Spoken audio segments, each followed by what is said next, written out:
இப்போ நான் நிக்கக்கூடிய இடம் சிவலிங்கம் மேல இருக்காருங்க.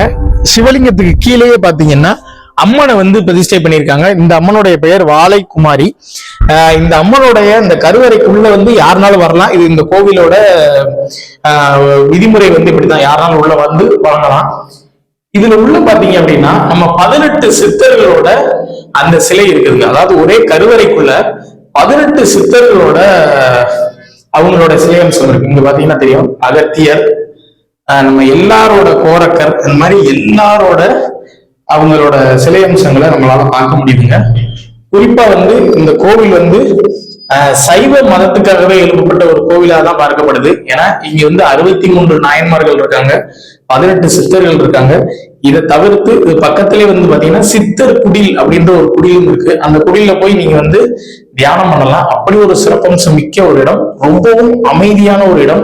இதுக்கு மேல இருக்கக்கூடிய இந்த சிவலிங்கம் பாத்தீங்கன்னா கிட்டத்தட்ட 380 டன் எடை கொண்ட மிகப்பெரிய ஒரு சிவலிங்கம். அந்த சிவலிங்கத்துல 1008 லிங்கங்கள் இருக்கு.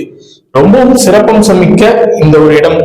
இந்த இடம் எங்க இருக்கு அப்படின்னா நம்ம விருதுநகர் மாவட்டம், விருதுநகர்ல இருந்து மல்லாக்கிணறு செல்லும் சாலையில பாத்தீங்கன்னா இடது பக்கம் ராஜராஜ லிங்கேஸ்வரர் அப்படின்ற திருநாமத்துல இந்த கோவில் வந்து அழைக்கப்படுதுங்க. தயவு செஞ்சு குடும்பத்தோட நீங்க எல்லாருமே இந்த கோவிலுக்கு வாங்க. முடிந்த அளவு இந்த காணொலியை நிறைய பேர் ஷேர் பண்ணி தெரியப்படுது.